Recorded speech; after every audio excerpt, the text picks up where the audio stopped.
বাঁশের ফুল থেকে তৈরি হচ্ছে ভাত পায়েসের মতো খাবার। বাঁশের এই ফুল দেখতে যেমন অনেকটাই ধানের মতো, তেমনি এ ফুল থেকে পাওয়া দানা দেখতে চালের মতো।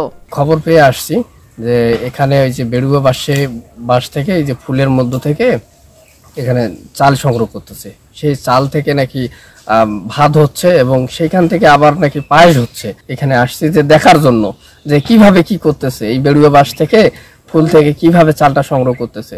দিনাজপুরের ফুলবাড়ী উপজেলার এলুয়ারি ইউনিয়নের পাকাপান গ্রামের যুবক সাঞ্জু রায়ের বাঁশবাগানে এ চিত্র দেখা যায়।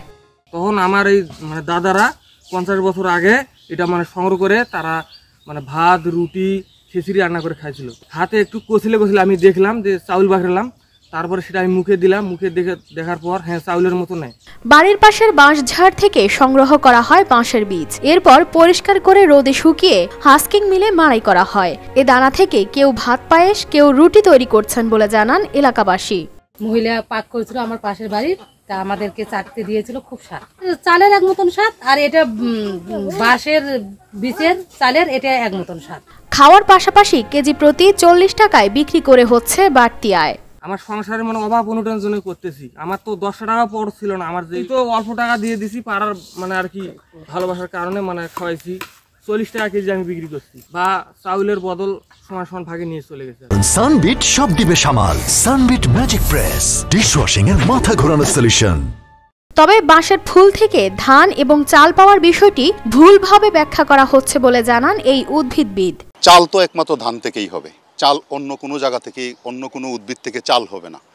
যদিও ধান এবং বাঁশ একই পরিবারভুক্ত উদ্ভিদ, পোয়াসি পরিবারভুক্ত উদ্ভিদ, কিন্তু তারপরেও ধান থেকে চাল হবে, বাঁশ থেকে কখনো চাল হবে না।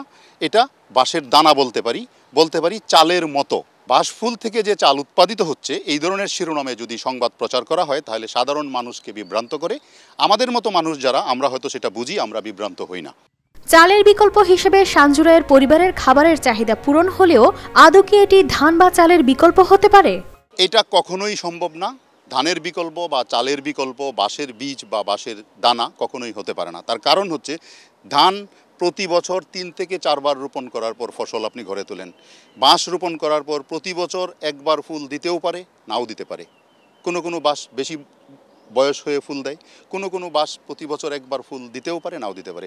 যদি ফুল প্রতি বছর না দেয় তাহলে আপনি এটার থেকে যে দানাটা, বীজটা কেমনে পাবেন? বেরিয়া জাতের বাঁশে এ জাতীয় ফুল হয় বলে জানা যায়। তবে এ দানা থেকে ভাত বা পায়েসের মতো খাবার তৈরি হলেও এর পুষ্টিগুণই বা কেমন?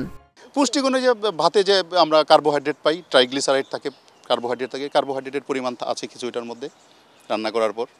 সেটা নিশ্চিন্তে বলতে পারেন চালের সমপরিমাণ তো অবশ্যই হবে না, তবে চালের যে পুষ্টিগুণ, চালের যে প্রোটিনের পরিমাণ, কার্বোহাইড্রেটের পরিমাণ চালের মধ্যে যেটা থাকবে, এটা বাঁশের মধ্যে থাকার প্রশ্নই আসে না। বাঁশের ফুল থেকে পাওয়া এ দানা ধান বা চালের বিকল্প হিসেবে নয়, তবে অর্থকরী ফসল হিসেবে বাঁশের চাষাবাদ হতে পারে লাভজনক। কানিস ফাতেমা শিমু, RTV।